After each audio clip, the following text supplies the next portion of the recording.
Sir एक minute hold करेंगे।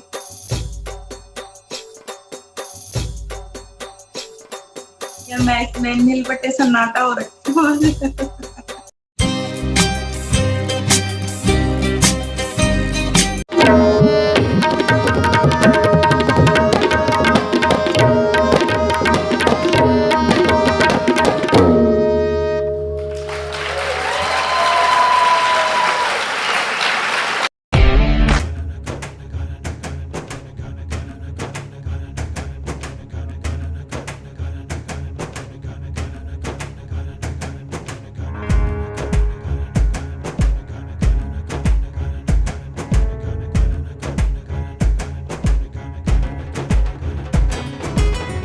जय श्री राम। योग और फिटनेस की कोचिंग से भगाया आलस्य और निमोनिया। योग और फिटनेस की कोचिंग से भगाया आलस्य और निमोनिया। आइए स्वागत करते हैं योग टीचर मैडम सोनिया। बहुत बहुत स्वागत है मैम आपका हमारे शो, हमारे योगा टीचर्स में। Thank you so much Rupesh ji, बहुत बहुत नमस्कार आपको भी। और बहुत खुशी हुई आपने जो प्रोग्राम की शुरुआत करी वो करी ही भगवान श्री राम के नाम से। और खुशी ज्यादा इसलिए भी है क्योंकि मैं हनुमान भक्त भी हूँ, तो उन्हीं के इस आपने भगवान श्री राम का नाम लिया, तो जय श्री राम मेरी तरफ से भी। और इसी के साथ साथ आपने मुझे मौका दिया कि मैं आज यहाँ पर हूँ, आपने मुझे इस लायक समझा, इसके लिए बहुत बहुत धन्यवाद। साथ ही साथ मैं आपको बहुत सारी शुभकामनाएं भी देना चाहूंगी क्योंकि आप बहुत अच्छा काम कर रहे हैं। आप इतने प्यार से एक एक योगा टीचर को ढूंढते हैं और उनको पब्लिक के सामने लाने का जो काम कर, ये सीरियसली बहुत बहुत सराहनीय काम है और इसके लिए मेरी तरफ से आपको बहुत बहुत सारा धन्यवाद और शुभकामनाएं। बहुत सारा धन्यवाद मैंने इकट्ठा कर लिया ऐसे लगता है। तो आइए शुरू करते हैं अपने पहले प्रश्न से। तो मेरा पहला प्रश्न आपके लिए कि योग की तरफ आपकी रुचि कब और कैसे बनी? ये काफी इंटरेस्टिंग क्वेश्चन है और इसका मैं पहली बार बिल्कुल ऑनेस्ट आंसर देना चाहूंगी। कुछ साल पहले मैं जिम करती थी, तो जिम में ऑफ कोर्स जस्ट फिटनेस के लिए मैं जाया करती थी, मेरा कोई और एम नहीं था। तो वहां पर एक्सरसाइज के बाद, वेट के बाद जो है मैं करती थी स्ट्रेचिंग। तो वहीं पर ही कुछ मेरे फ्रेंड्स थे और जो हमारे साथ एक्सरसाइज करते ग्रुप में, वो थोड़ा सा मोटिवेट करते थे, यार तेरी स्ट्रेचिंग जो है वो बहुत अच्छी है, तुझे इस बारे में आगे सोचना चाहिए, एरोबिक्स में जाना चाहिए। तो इस तरह के कुछ कॉम्प्लीमेंट्स मुझे मिला करते थे, तो जिनको मैंने कभी सीरियसली नहीं लिया। लेकिन एक दिन जिम से ही मेरे को एक क्लास मिल गई कि हमें भी स्ट्रेचिंग सीखनी है, तो ये मेरे लिए टर्निंग पॉइंट था। और वहीं से फिर मैंने सोचा कि इस चीज में मुझे आगे जाना चाहिए और फिर मैंने योग में प्रॉपर कोर्सेज किए, एडमिशन लेकर मैंने इस चीज में आगे बढ़ना शुरू किया। तो इसी से जुड़ा हुआ अगला प्रश्न कि योग में फिर आपने जब कोर्सेज करने शुरू करे तो कौन कौन से कोर्सेज करे? सर मैंने सबसे पहले योग में जो है मोरारजी देसाई से कुछ कोर्सेज शुरू किए जो फाउंडेशन कोर्सेज होते हैं। फिर उसके बाद मैंने उसमें एडवांस कोर्स किया, फिर उसके बाद 1 ईयर कोर्सेज भी किया। मतलब जैसे जैसे इंटरेस्ट मेरा बढ़ता गया और जैसे मुझे समय मिलता गया उसके अकॉर्डिंग जो है मैंने अपने ज्ञान को इसमें बढ़ाने की कोशिश करी। और अभी जो है मैं योगाचार्य कर रही हूँ देहरादून से, जसपाल राणा इंस्टीट्यूट है, वहां से मेरी जो है अभी आगे की जो जर्नी है योग की शिक्षा में, वो मेरी अभी जारी है। तो हमने आपके बारे में पढ़ा कि आपने जुम्बा भी जो है वो सीखा हुआ है, तो जुम्बा सीखने के पीछे आपका क्या कारण रहा? जुम्बा के लिए अगर मैं कहूँ तो सर मेरा जो रूटीन रहा है लाइफ का वो कुछ इस तरह से है कि मुझे कॉन्टिन्यूअस कुछ ना कुछ सीखने का शौक रहा है। अगर मैं प्रोफेशन में भी रही थी या मैं जॉब भी कर रही थी तो उसके साथ भी मेरा एक लाइफ स्टाइल है कि मैं कुछ ना कुछ सीखती रहती हूँ, अपने आप को मैं स्टूडेंट फॉर्म में रखती हूँ। और अगर कहें तो जुम्बा का जो बेस है वो कहीं ना कहीं डांस है। तो डांस का मुझे बहुत शौक है। जब भी मैं खुश होती हूँ तो मैं थोड़ा म्यूज़िक और थोड़ा डांस ऐड कर लेती हूँ, तो मैं अपनी खुशी को दुगना करना इसी से पसंद करती हूँ। तो जब मेरी क्लासेस शुरू हुई तो उसी में क्या था कि वहाँ पे क्लाइंट्स जो है वो वेरिएशंस चाहते हैं। तो म्यूज़िक से मैंने नोट किया कि म्यूज़िक से जो है उनकी जो मोटिवेशन है वो डबल हो जाती है कि हाँ, आज हमें जो है कुछ ज़्यादा करना है। तो धीरे-धीरे जो है मैंने अपने डांस की फ़ॉर्म में वो ज़ुम्बा को ऐड करना ज़्यादा ठीक समझा और मैंने इसके बारे में भी थोड़ा क्लासेस वग़ैरह लेके इस चीज़ में भी अपने आप को जो है स्किल्स अपने डेवलप करने की कोशिश करी। और जब मैंने इनको क्लासेस में ऐड ऑन किया तो मुझे क्लाइंट्स के साथ काफ़ी अच्छा इसका रिज़ल्ट मिला। मैम जैसे ज़ुम्बा के बारे में आपने बताया, तो एक नए योग साधक के लिए अगर मैं आपसे पूछना चाहूँ, तो ज़ुम्बा की नॉलेज को आप अपनी योग क्लास में किस तरह से ऐड करते हो जिससे कि वो क्लास और इंटरेस्टिंग बन जाए? बिल्कुल सर, बहुत अच्छा क्वेश्चन है। जैसे कि हमारे पास जब हम इंडिविजुअल क्लासेस लेते हैं, तो वहाँ पर प्रॉब्लम हमें ज़्यादा नहीं आती है। लेकिन जब हम सेशन लेते हैं ग्रुप्स में और वहाँ पर हमारे पास फीमेल क्लाइंट्स थोड़े ज़्यादा होते हैं, तो उस टाइम पे क्या है, कई बार जो है योग जो है थोड़ा-सा कुछ क्लाइंट्स उतना पेशेंस नहीं होता है कि वो थोड़ा ज़्यादा समय हमें दे पाएँ। तो मेरी कोशिश होती है उन सभी क्लाइंट को एक तरीके से उनकी मोटिवेशन धीरे-धीरे, धीरे-धीरे एनहांस करना। तो वहाँ पर जो है मैं वीकली 1 डे या 2 डेज़ जो हैं, वो ज़ुम्बा से शुरू करती हूँ कि थोड़ा-सा म्यूज़िक के साथ कनेक्टिविटी बनाई जाए और उसके साथ फिर उसमें योगा को ऐड ऑन किया जाए। तो जिससे उनकी फ्लेक्सिबिलिटी भी इम्प्रूव होती है और उनका इंटरेस्ट भी डेवलप जो समय लगता है होने में, म्यूज़िक से वो चीज़ को हम बाँध के रख सकते हैं कुछ टाइम तक। मैम, तो इसके अलावा आप अपनी योग क्लास में और किन-किन चीज़ों का ध्यान रखते हो जिससे कि जो योग सीखने वाले हैं आपसे वो आपके साथ जुड़े रहें? बेसिकली तो जो है जो हमारी क्लासेस होती हैं मैं उसमें अपने क्लाइंट्स को बहुत ज़्यादा उनकी जो बैकग्राउंड है उसको मैं पहले समझने की कोशिश करती हूँ कि क्या इनकी ज़रूरत है, क्या कोई प्रॉब्लम है किसी डिज़ीज़ के कारण या किस वजह से हम लोग आगे जा रहे हैं या कुछ लोग फिटनेस के लिए ही जो है वो करना पसंद करते हैं। तो मेरी जो योग की क्लास होती है सबसे पहले मैं उनका बैकग्राउंड देखती हूँ, उसके बाद उनके पेशेंस लेवल को देखती हूँ कि कितना ये समय हमें दे सकते हैं। तो इस तरीके से मैं अपनी क्लास को देखते हुए फिर मैं समझने की कोशिश करती हूँ कि अब क्या करना है। तो सबसे पहले जो मेरे रूटीन होता है वो होता है स्ट्रेचिंग का, वार्म अप का। उसमें मैं सूक्ष्म व्यायाम कराना पसंद करती हूँ, थोड़ा-सा स्ट्रेचिंग हो जाती है वार्म अप के लिए। फिर उसके बाद कुछ आसन और आसन में मैं सभी खड़े होके स्टैंडिंग, सिटिंग सारे मैं लेती हूँ और उसके बाद प्राणायाम। प्राणायाम के भी मैं सारे ही प्राणायाम लेती हूँ, लगभग 1 घंटे का सेशन तो चलता ही है ये और उसके बाद वो हमारा शांति पाठ के साथ अपना सेशन को खत्म करती हूँ। अगला प्रश्न है कि फिटनेस कोच की भूमिका में आपका क्या रोल रहता है? क्या काम रहता है? कई जगह पे मैं क्लासेस लेती हूँ और हर जगह जो मेंबर्स हैं, वो अपनी अलग-अलग रिक्वायरमेंट के साथ आते हैं। उनका जो अपना रीज़न होता है, वो सभी का डिफरेंट होता है। कोई वेट रिड्यूस करने के लिए आते हैं, कोई स्ट्रेंथ के लिए आते हैं और कुछ सीखने के लिए आते हैं।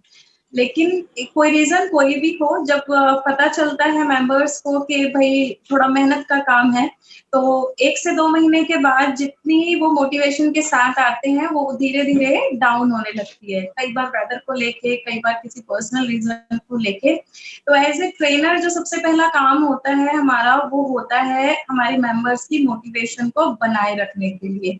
और जो हमारे पोस्चर्स होने चाहिए, जो हमारी एक्सरसाइज़ होनी चाहिए, वो भी इस तरह की होनी चाहिए कि उनसे भी जो है हमारे क्लाइंट का इंटरेस्ट जो है वो एक्सरसाइज के लिए जिस भी रीज़न के लिए आए हुए हैं, वो फुलफिल होता हो। तो इस तरह की जो चीज़ें हैं ये होनी बहुत ज़रूरी है। अगर हम लोग इसको मेंटेन नहीं करते हैं एज़ अ ट्रेनर तो ऑफ कोर्स जो हमारे क्लाइंट हैं वो इंटरेस्ट नहीं लेंगे। साथ ही साथ जो एक्सरसाइज का लेवल होता है वो सीनियर्स और किड्स और फीमेल जो भी कैटेगरी होती है उनके अकॉर्डिंग होना चाहिए। सर 1 मिनट होल्ड करेंगे?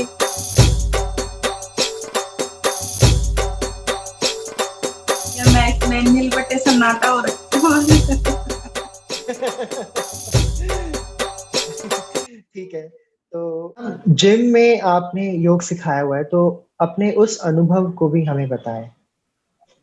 सर जिम में तो ज्यादातर जो आते हैं वो मेरा जो क्लासेस रही है वो फीमेल मेंबर्स के साथ ही रही है, और वहां पर तो सीधा सीधा एक ही रीजन होता है कि हमें जो है वो वेट रिड्यूस करना है, और वेट रिड्यूस करने के लिए ही सबका एक मेन फोकस होता है। वहां पर फिटनेस या पीसफुल माइंड या प्राणायाम से आप कितना भी उन्हें समझाने की कोशिश करते हैं, जहां तक मेरा एक्सपीरियंस रहा है वो थोड़ा कम समझ में आता है क्लाइंट्स को। मतलब अगर 10 क्लाइंट्स है तो 10 में से जो है 8 क्लाइंट सिर्फ एक्सरसाइज के थ्रू ही समझते हैं कि हमें अपना वेट रिड्यूस हम कर सकते हैं, और फिर हम धीरे धीरे से जो है उनको बताते हैं कि भाई इसमें जो है आप योगा की सपोर्ट ले सकते हैं, आप प्राणायाम की हेल्प लेते हैं, आप आसन भी कर सकते हैं। इसके साथ जो आपका रोल होता है वो आपका डाइट का भी एक बड़ा रोल होता है। तो धीरे धीरे ये सब चीजें जो है वो क्लाइंट्स को समझानी होती है। तो जो मेन फोकस होता है जिम में वो यही होता है कि धीरे धीरे से हमारे क्लाइंट्स को ये बताना कि भाई आपका वेट तो रिड्यूस होगा, लेकिन थोड़ा सा आपको समय और पेशेंस दोनों चीजों का आपको जो है अपने साथ साथ बना के रखना होगा, और बाकी जो है थोड़ी आप मेहनत करिए, थोड़ी हम मेहनत करते हैं। तो इस तरह से थोड़ा सा डिफिकल्ट होता है जिम में क्लासेस करना। तो मैम, जैसे आपने बताया कि आप इंडिविजुअल सेशंस भी आप लेते हो एंड देन योग में ग्रुप सेशंस भी लेते हो, तो इन दोनों में योग सिखाने के तरीकों में क्या अंतर आप रखते हैं? थोड़ा ट्रिकी क्वेश्चन है ये बेसिकली। इसमें जब हम इंडिविजुअल क्लासेस करते हैं और जो हम ग्रुप क्लासेस करते हैं दोनों में एक बड़ा डिफरेंस होता है, क्योंकि जब आप इंडिविजुअल क्लासेस लेते हैं उसमें हार्डली 1 या 2 मेंबर्स हमारे पास होते हैं, और वो ज्यादातर जो मेरे पास क्लासेस आती है उसमें कोई ना कोई रीजन होता है, या तो कोई प्रॉब्लम होती है उनको किसी तरह की, या फिर ऑफ कोर्स सेम ही होता है कि हमें जो है पर्सनल क्लासेस करनी है, हमें ग्रुप में क्लासेस नहीं करनी। तो वहां पर हमारे पास जो है हम उनसे अच्छा खासा डिस्कस कर पाते हैं कि कहाँ पे कितनी प्रॉब्लम है और कितना फ्लेक्सिबिलिटी पर ध्यान देना है, कितना हम उनको अच्छे से गाइड कर पाते हैं जब हमारी पर्सनल क्लासेस होती हैं।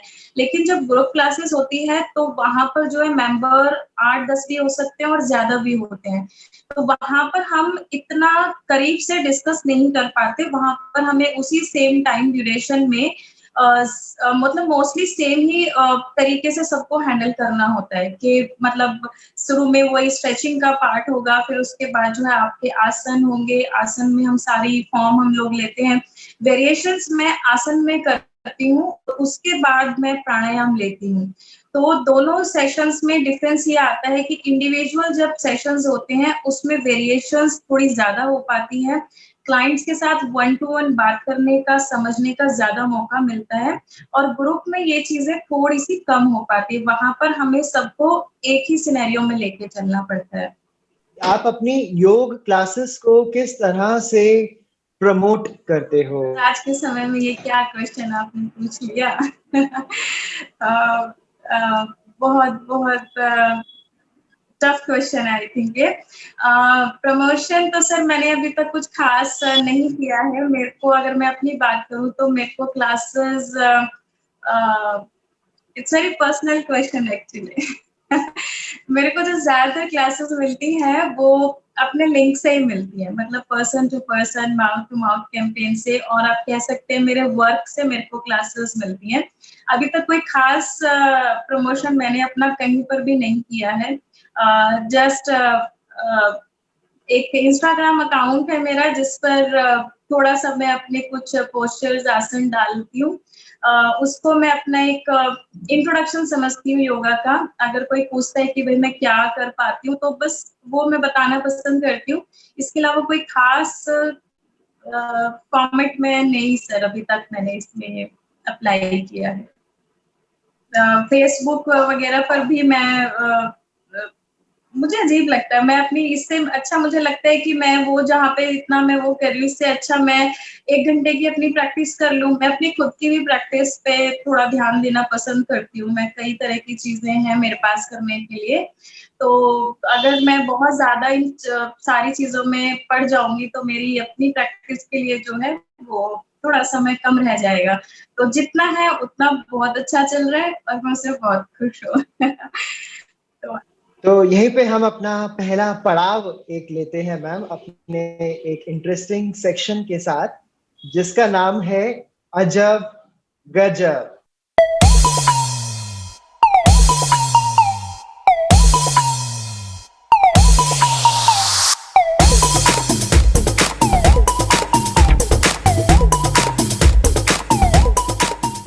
तो इस सेक्शन में हम 3 अजब तरीके के सवाल पूछते हैं अपने योग टीचर्स से, और इस सवालों के जरिए हम ये जानने की कोशिश करते हैं कि उनके किस तरीके के गजब जवाब जो है, क्रिएटिव जवाब, इमेजिनेटिव जवाब जो है हमें मिल सकते हैं योग टीचर से। तो आप रेडी हैं मेरे साथ खेलने के लिए अजब गजब? मैं कोशिश करूंगी सर। तो चलिए हम और आप खेलते हैं अजब गजब।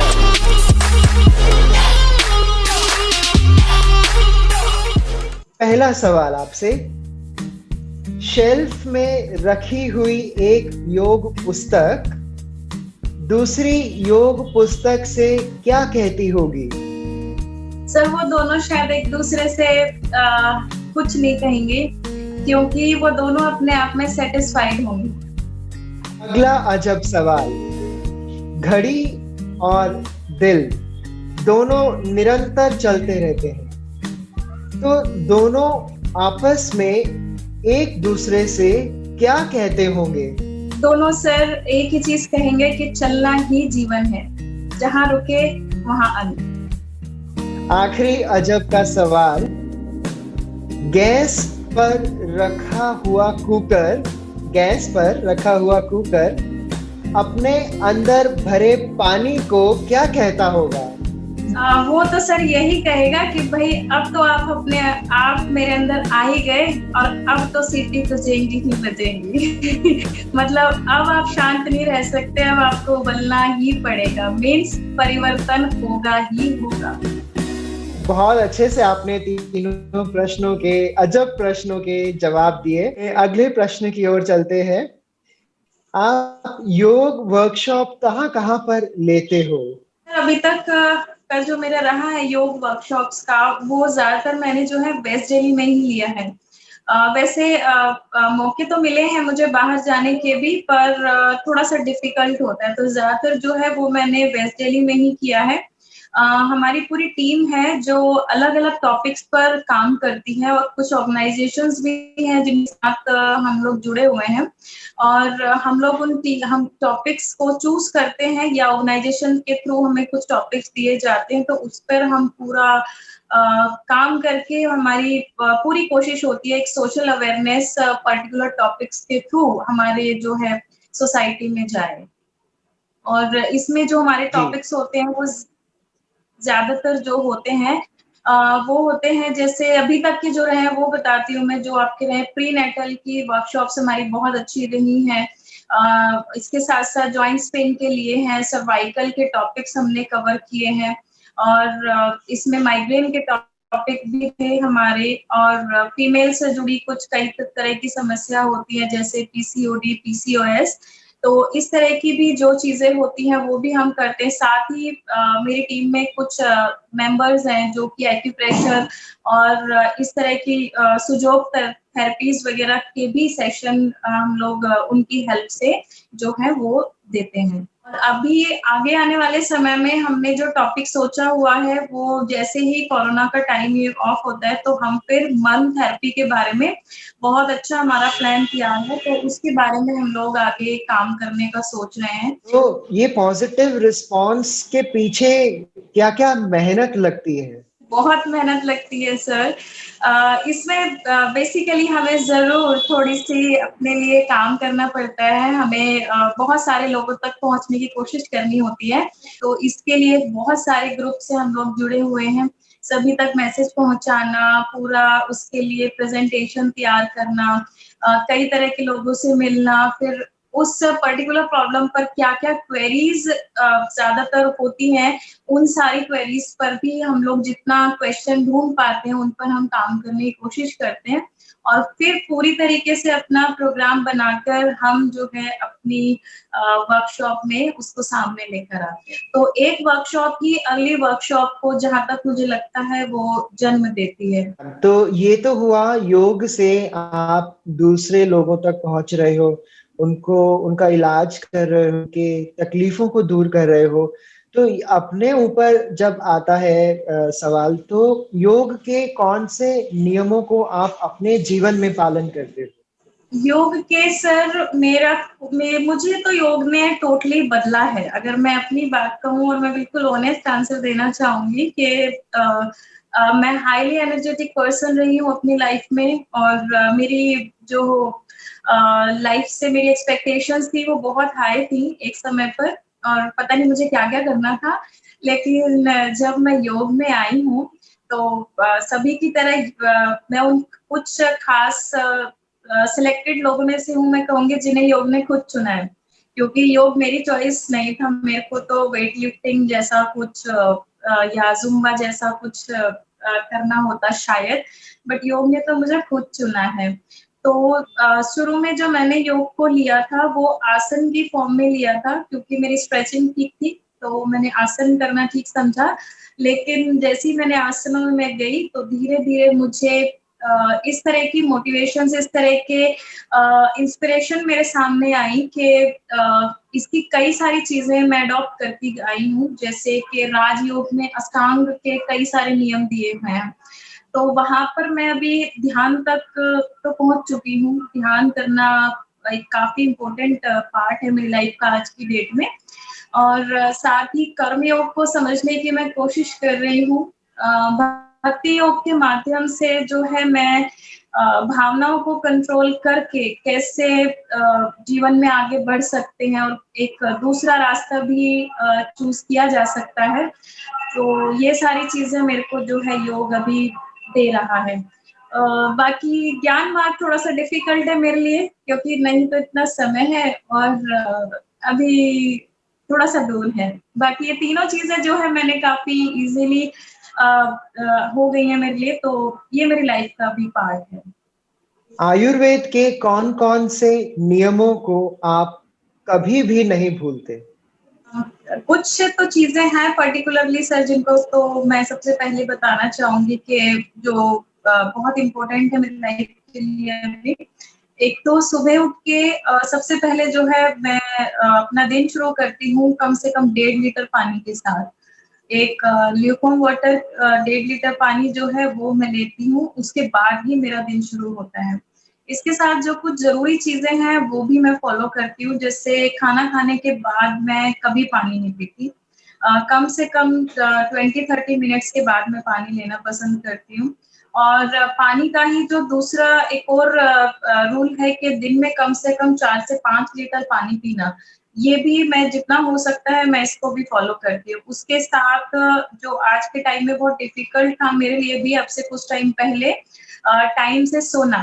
तो वो भी जब से मैं योग में आई हूँ तो आयुर्वेद का ये नियम भी मैंने फ़ॉलो करना काफ़ी ज़रूरी हो गया है मेरे लिए। मैं बिल्कुल टाइम से सोती हूँ और मेरा जो दिन शुरू होता है वो सुबह 4 बजे से शुरू होता है। तो ये कुछ तो बेसिक रूल्स हैं जिन्हें मैं फ़ॉलो करती हूँ। डाइट काफ़ी ज़रूरी है आयुर्वेदा के अकॉर्डिंग तो मैं बिल्कुल संतुलित खाना ही लेना पसंद करती हूँ। घर का बना हुआ संतुलित खाना ही मेरी मैक्सिमम डाइट का एक पार्ट होता है और इसके साथ फाइबर जिसमें मैं सैलेड वगैरह लेती हूँ और उसको मैं खाने से पहले लेती हूँ।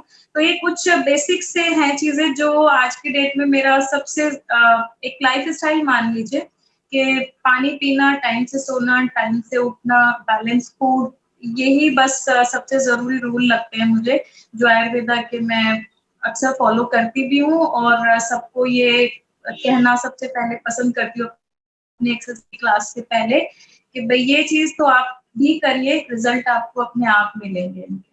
स्ट्रेस की सिचुएशन अगर आती है तो उसको आप कैसे मैनेज करते हो, चाहे वो मेंटल स्ट्रेस हो या फिजिकल स्ट्रेस हो? स्ट्रेस तो आज की डेट में ना एक तरीके से आप मान लीजिए, जो मुझे लगता है एक ट्रेंड है, ये कहना कि भाई हम स्ट्रेस्ड हैं, हम स्ट्रेस्ड हैं, हम स्ट्रेस्ड हैं। और ये एक अपने आप में मैं ऐसा मानती हूँ कि काफी नेगेटिव वर्ड है। आप जो चीज यूनिवर्स के सामने बार बार कहेंगे, आपके सामने वही चीज आएंगी। मेरा ऐसा मानना है कि जिन चीजों को आप स्ट्रेस्ड कहते हैं, अगर वही चीजें आप थोड़ा सा डिसिप्लिन होके करना शुरू करें तो स्ट्रेस नहीं रहेगा, वो हैप्पीनेस में वो काम होंगे, क्योंकि काम तो हमें सारे ही करने हैं। कोई काम ऐसा नहीं है कि हम छोड़ सकते हैं। हमें अपने डेली रूटीन्स भी करने हैं, हमें ऑफिस भी जाने हैं, हमें अपने घर भी संभालने हैं, बस डिपेंड करता है टाइम मैनेजमेंट, जो कि बहुत जरूरी है। स्ट्रेस अगर आप अपनी लाइफ से हटाना चाहते हैं तो सबसे पहले अपना टाइम मैनेज करिए। अगर मैं अपनी बात करती हूँ तो मैं चीज़ों को बहुत रूटीन से करना पसंद करती हूँ और चीज़ें मेरे लिए जब तक खत्म नहीं होता मेरा काम, मैं दूसरा काम अपने हाथ में नहीं लेती, चाहे वो कितना भी छोटा या बड़ा काम हो।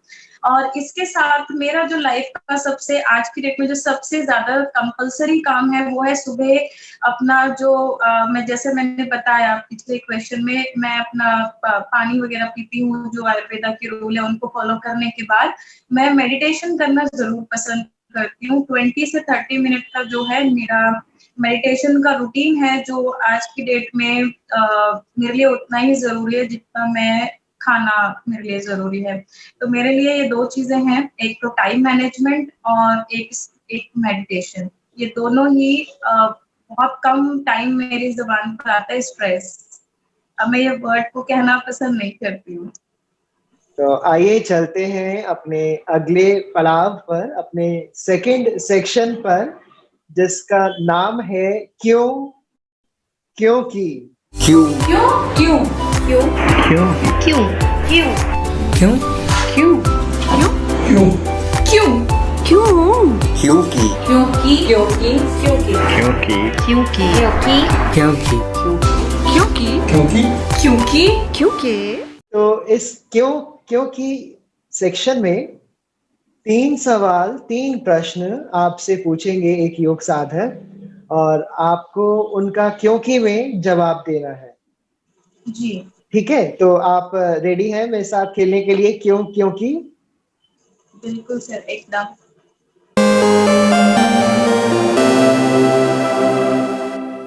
तो पहला सवाल, किसी भी आसन को करने के बाद उसका काउंटर पोज क्यों करना चाहिए? किसी भी आसन को करने के बाद उसका काउंटर पोज करना चाहिए क्योंकि इससे हमारी बॉडी में बैलेंस आता है, ये हमारी बॉडी में बैलेंस को क्रिएट करता है। क्योंकि कुछ आसन ऐसे होते हैं जिसमें जैसे हमारे बैकवर्ड बेंडिंग के पोस्चर्स हैं, तो जब भी हम बैकवर्ड बेंडिंग करते हैं तो उसी के साथ हमें फॉरवर्ड बेंडिंग भी करना चाहिए, क्योंकि उसको करने से अगर किसी भी तरह की कोई स्टिफनेस या थोड़ा सा ज्यादा एफर्ट हमने किया है तो वो करने पर हम अगर फॉरवर्ड बेंडिंग में लेते हैं तो हमें थोड़ा रिलैक्स भी फील होता है, प्लस बॉडी में बैलेंस भी क्रिएट होता है। इसलिए हमें ये काउंटर पोज जरूर करना चाहिए। दूसरा सवाल, अष्टांग योग के एक भाग आसन को शुरू करने से पहले सूक्ष्म व्यायाम क्यों किया जाता है? सूक्ष्म व्यायाम किया जाता है क्योंकि इससे हमारी बॉडी का जो एनर्जी लेवल होता है वो बढ़ जाता है, साथ ही साथ हमारा एक वार्म अप की तरह भी ये काम करते हैं। सूक्ष्म व्यायाम जो है ये हेड टू टो ऑलमोस्ट पूरे होते हैं, जैसे आपकी नेक की एक्सरसाइज होती है, शोल्डर के मूवमेंट्स होते हैं, आपके वेस्ट की मूवमेंट होती है, नी मूवमेंट होते हैं, तो ऑलमोस्ट आपकी जो है हेड टू टो पूरी बॉडी की एक्सरसाइज इसमें हो जाती है। कई बार होता है कि मेंबर्स के पास जो है वो समय की कमी होती है, तो वो बहुत ज्यादा समय नहीं दे पाते हैं, तो अगर वो सिर्फ सूक्ष्म व्यायाम ही कर लेते हैं तो मेरे ख्याल से उस दिन के लिए वो भी काफी रहता है, क्योंकि आपका पूरा वर्कआउट हो चुका होता है इसी के अंदर। तो अगर कभी कभी आप पूरा रूटीन नहीं अपना फॉलो कर पाए तो सूक्ष्म व्यायाम अपने आप में आपको एक कंप्लीट प्रोग्राम प्रोवाइड करता है। तीसरा क्यों का सवाल। योग खाली पेट ही क्यों करना चाहिए? योग हमें खाली पेट ही करना चाहिए क्योंकि कुछ इस तरह के पोस्चर्स होते हैं जिनका पूरा पूरा जो प्रेशर होता है वो हमारे स्टमक रीजन पर होता है। अगर हमने खाना खाया हुआ हो तो हमें उन आसनों के फायदे होने की जगह हमें उनके नुकसान भी हो सकते हैं।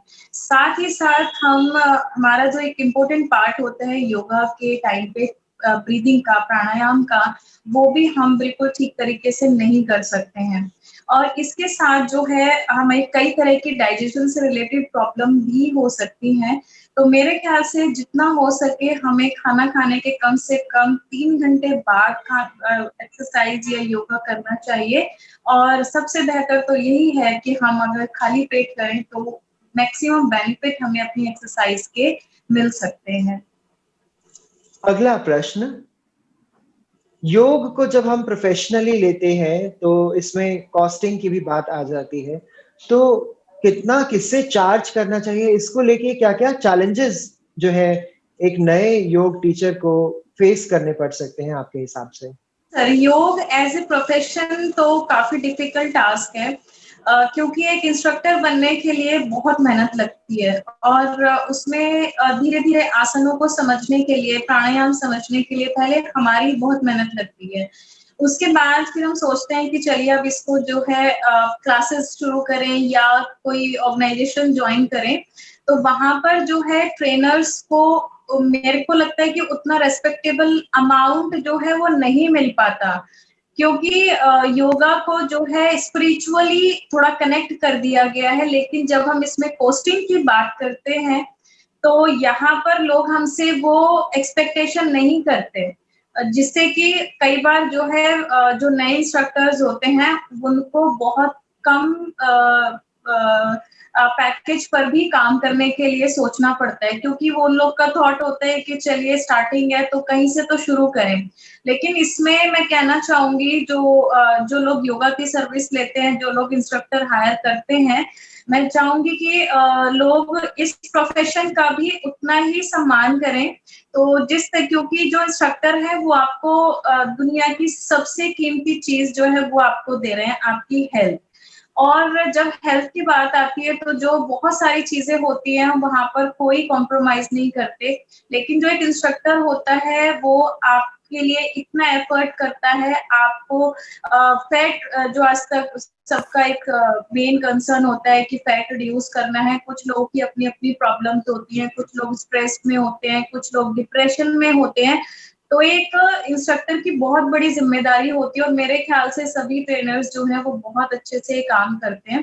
तो ना ही तो इसमें जो हमारी पब्लिक है, जो हमारे लोग हैं जो ये योगा की ट्रेनर्स को हायर करते हैं या सीखना चाहते हैं या कुछ भी, ना तो उनको इस चीज से कॉम्प्रोमाइज करना चाहिए और ना ट्रेनर्स को करना चाहिए। ट्रेनर्स को अपनी पूरी जो भी चीजें वो अपनी यूज करते हैं, अपने स्किल्स यूज करते हैं, लाइक न्यूट्रिशन हो गया और आपके स्ट्रेचिंग हो गई या फिर आपके कोई अदर चीजें हैं जो आप अपने प्रोग्राम में ऐड करते हैं, उन सब के अकॉर्डिंग आपको करना चाहिए। और सबसे बड़ी चीज, आपको अपने ऊपर भी विश्वास होना चाहिए कि जो चीज आप अपने क्लाइंट को आप दे रहे हैं आप उसमें कंफर्टेबल है, आप उसमें कॉन्फिडेंट हैं। अगर आप हैं तो फिर आपको उसमें बिल्कुल कोई कॉम्प्रोमाइज नहीं करना चाहिए। आपको अपने अपने पूरे स्किल के हिसाब से अपनी वैल्यू रखनी चाहिए सो दैट आप भी इस प्रोफेशन में आगे बढ़े और आपको आने वाले समय में इसके बेनिफिट्स प्रोफेशन वाइज भी मिले और आपका जो है जो नेम और फेम है वो भी आप इसमें ले पाए। तो मेरे ख्याल से दोनों ही तरफ का बहुत इंपॉर्टेंट रोल होता है कॉस्टिंग के लिए, क्लाइंट्स की तरफ से भी और जो हमारे इंस्ट्रक्टर्स होते हैं उनकी तरफ से भी। तो मेरे ख्याल से अपनी इस चीज का हमें खुद भी रेस्पेक्ट करनी चाहिए और क्लाइंट्स को भी अपनी जरूरत के हिसाब से अपने इंस्ट्रक्टर को अमाउंट देने में हिचकिचाहट नहीं होनी चाहिए। मेरा अगला प्रश्न कि योग प्रतियोगिताओं के लिए आप किस तरह से तैयारी करते हो? प्रतियोगिताओं के लिए सर मैं जो है जब भी कोई कंपटीशन आता है तो उससे पहले 1 महीना मैं पूरा टाइम लेती हूँ उस कंपटीशन में जाने के लिए और उसमें कम से कम 1.5 से 2 घंटे मैं प्रैक्टिस करना मेरा रूटीन को मैं बना लेती हूँ। तो कोई भी कंपटीशन आता है तो समझिए 30 दिन की प्रैक्टिस उससे पहले और डेली 2 घंटा या 1.5 घंटा मिनिमम ये मेरा कंपटीशन से पहले का रूटीन होता है। तो ऐसे योग प्रतियोगिताओं में भाग लेने के क्या फायदे होते हैं आपके हिसाब से?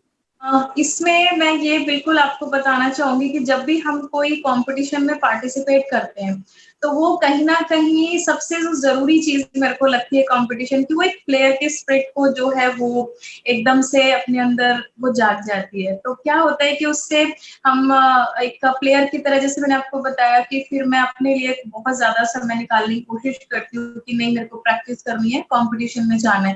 तो एक प्लेयर वाली स्पिरिट सबसे पहले जो कहीं रूटीन्स में जो है वो कहीं दब जाती है, वो जो है बाहर आती है निकल के।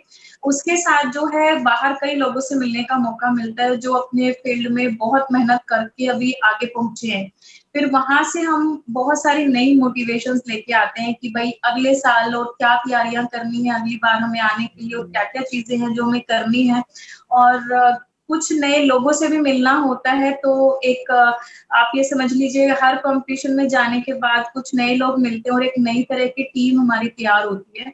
तो मेरे ख्याल से तो कॉम्पिटिशन में जाने के बाद कुछ महीने तो एकदम से मैं अपनी अगर बात करती हूँ तो मैं बिल्कुल फ्रेश फील करती हूँ और अगर बाय चांस वहाँ से जीत जाते हैं या कोई रैंक हमें मिल जाता है तो डोपामाइन हार्मोन्स भी थोड़े से ज़्यादा एक्टिव हो जाते हैं, तो कुछ दिनों के लिए तो बहुत मज़ा आता है। तो मेरे ख्याल से जो हर साल कॉम्पिटिशन्स आते हैं इन महीनों में, तो वो कहीं न कहीं एक नई फ्रेशनेस लेके आते हैं जिसमें हम अपने काम के साथ-साथ अपने लिए भी बहुत सारा टाइम खुद को दे पाते हैं, जो कि नॉर्मल टाइम में चाहते हुए भी पॉसिबल नहीं हो पाता है।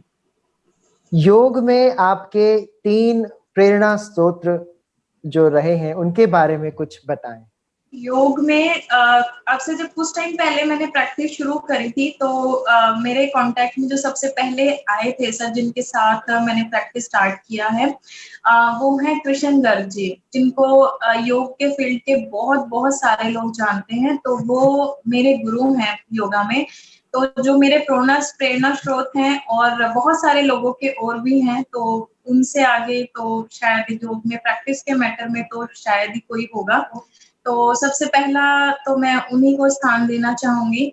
उसके बाद जो जर्नी में और भी लोग आते रहे हैं, उसमें जो अगला स्थान है वो मेरे लिए है दीपक सैनी जी का, जो कि जिनके साथ मैं आज भी काम कर रही हूँ और उनकी जो निस्वार्थ भावना है योग के प्रति अपने आप को भी जोड़ के रखा हुआ है और बहुत सारे लोग हैं बहुत सारा यूथ है उनके साथ जिनको वो हर वक़्त मैंने उनको मोटिवेट करते हुए देखा है, उनको उन लोगों के लिए काम ढूँढते हुए देखा है, उनको नए-नए प्रोजेक्ट्स देते हुए देखा है और इस एक प्लेयर वाली जो मैंने आपको बात कही थी वो मैंने बहुत हद तक उन्हें लोगों के बीच में वो मैसेज देते हुए देखा है, तो वो भी मेरे लिए एक बहुत इम्पोर्टेंट शख्स हैं अगर प्रेरणा स्रोत की मैं बात करती हूँ।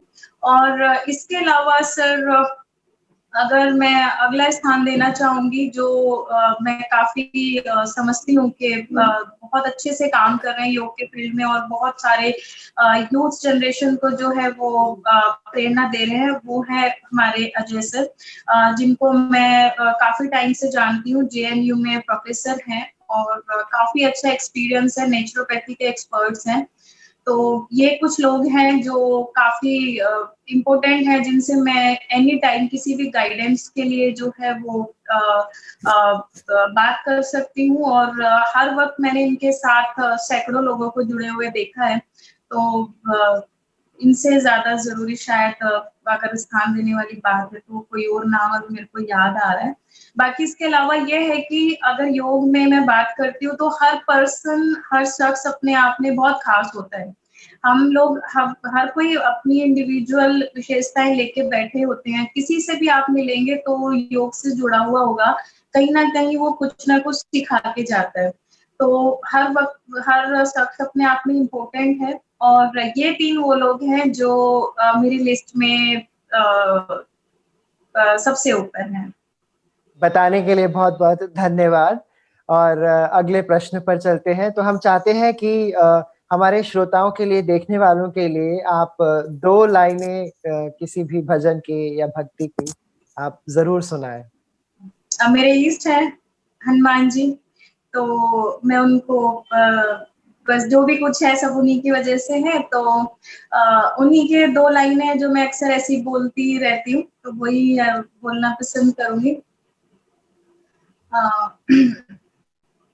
मेरा आपकी कृपा से हर काम हो रहा है, मेरा आपकी कृपा से हर काम हो रहा है। करते हो तुम हो बाबा,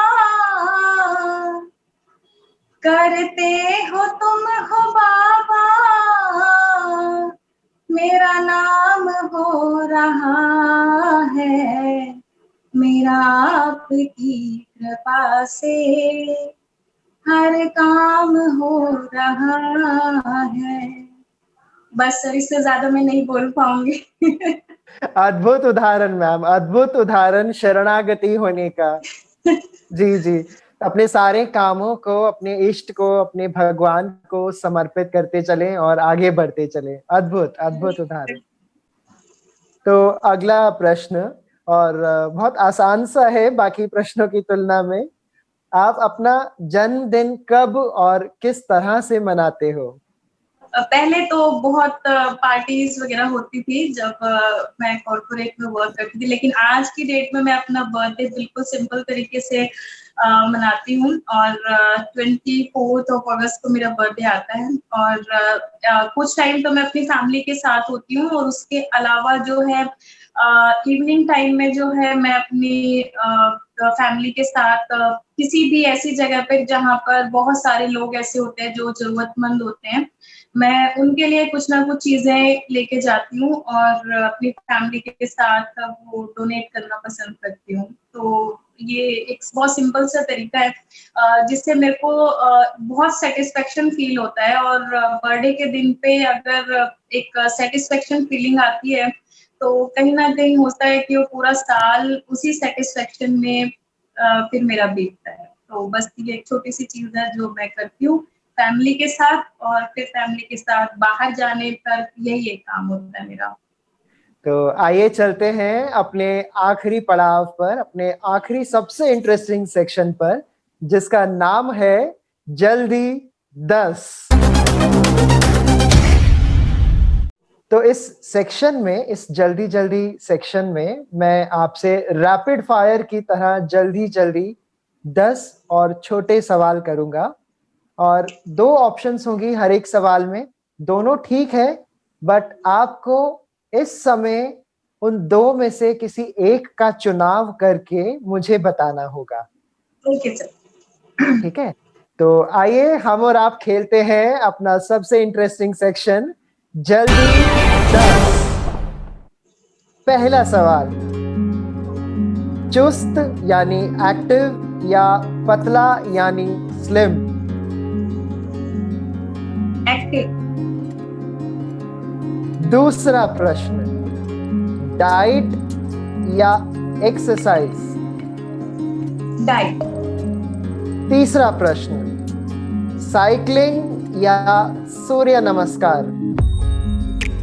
साइकिलिंग। चौथा प्रश्न, फ्री योगा या पेड योगा?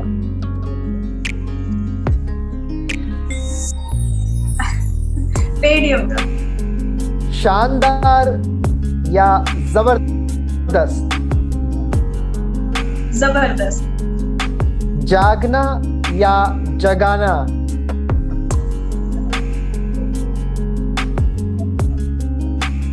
जागना।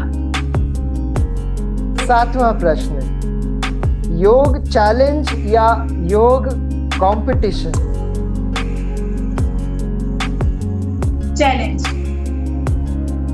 8वां प्रश्न, ऑलराउंडर या स्पेशलिस्ट? स्पेशलिस्ट। 9वां सवाल, मन से या वचन से?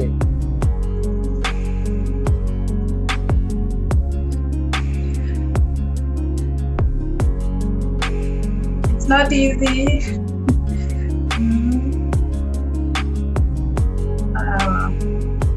वचन से।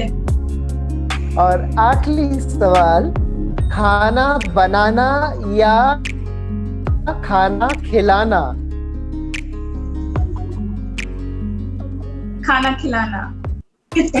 और इसी के साथ ही हम खत्म करते हैं अपना जल्दी 10 राउंड। आशा करता हूँ आपको ये जल्दी 10 राउंड अच्छा लगा होगा। बहुत बहुत बहुत चैलेंजिंग सर, अच्छा बहुत लगा, बट बहुत चैलेंजिंग क्वेश्चंस हैं सारे। तो ऐसे ही हम क्वेश्चंस का सिलसिला अपने बाकी योग टीचर्स के साथ भी कंटिन्यू करते हैं अपनी हर एक वीडियो में। तो मैं अपने सारे व्यूअर्स को यही बोलना चाहूंगा कि आप इस वीडियो को लाइक जरूर करें और सब्सक्राइब जरूर करें ताकि हमारी हर एक वीडियो को आप देख पाएं। और हाँ, यदि आप चाहते हैं कि आपके कोई फेवरेट योग टीचर का भी इंटरव्यू होना चाहिए तो नीचे कमेंट बॉक्स में जरूर बताएं। तो आशा करता हूं आपको हमारा ये वाला इंटरव्यू राउंड और पूरा इंटरव्यू आपको बहुत प्रेरणादायक लगा होगा। इसी के साथ ही सोनिया मैम, आपने अपना कीमती समय हमें दिया, आपका बहुत बहुत धन्यवाद मैम। आपको भी बहुत बहुत बहुत शुक्रिया रुपेश जी। और मैं सभी को कहना चाहूंगी कि प्लीज जरूर सब्सक्राइब करें आप ये चैनल, क्योंकि रुपेश जी जो है वो बहुत मेहनत कर रहे हैं और मैं इनको काफी टाइम से जानती हूँ। योगा के फील्ड में ये बहुत मेहनत करते हैं और ये जो एक वीडियो बनाना, ये एक सिर्फ कोई शौक नहीं है उनके लिए, जहां तक मेरे को लग रहा है ये एक जिम्मेदारी उन्होंने उठाई है कि कहीं पर भी कोई भी योगा ट्रेनर हो जो कहीं दबे छुपे बैठे हो, तो इनके इन इंटरव्यू के माध्यम से, जो आज मेरा इंटरव्यू इन्होंने लिया है, तो मुझे लगता है एक पूरी पर्सनालिटी को वो बाहर निकालने की जिम्मेदारी ले रहे हैं। तो अगर आप सभी लोग चाहते हैं कि बहुत अच्छे अच्छे ट्रेनर्स आपके सामने आए, आपको उनके लाइफस्टाइल को समझने का मौका मिले, तो आप जरूर उनके इस चैनल को सपोर्ट करिए और stay tuned with us. Thank you so much. मेरा मैसेज है सभी के लिए कि हमें अपनी हैप्पीनेस के लिए, अपनी खुशियों के लिए किसी पर डिपेंड होने की जरूरत नहीं है। जितना हो सके अपनी लाइफ से स्ट्रेस को कम करिए, जितना हो सके अपने आप को बिजी रहने के मंत्रा से दूर रखिए और अपने आप को हमेशा पॉजिटिव चीजों के बीच में रखने की कोशिश करिए, क्योंकि आज के टाइम में हमें बहुत सारे डॉक्टर्स, इंजीनियर्स या मैकेनिक्स की जरूरत नहीं है। आज के टाइम में हमें जरूरत है लाइट वर्कर्स की, हमें जरूरत है पॉजिटिव लोगों की, जो हम एक दूसरे के साथ मिलकर सोसाइटी को एक नई राह पर चलने के लिए प्रेरित कर सकें। क्योंकि जब हम नेगेटिव होते हैं, जब हम स्ट्रेस्ड होते हैं, तो ना ही हम सिर्फ अपने लिए प्रॉब्लम क्रिएट करते हैं, बल्कि हम दूसरों के लिए भी प्रॉब्लम क्रिएट करते हैं। तो अपनी खुशियों को दूसरों में ढूंढने की बजाय खुद में देखिए, और इसमें जो सबसे ज्यादा आपकी हेल्प करेगा वो है योगा एंड मेडिटेशन।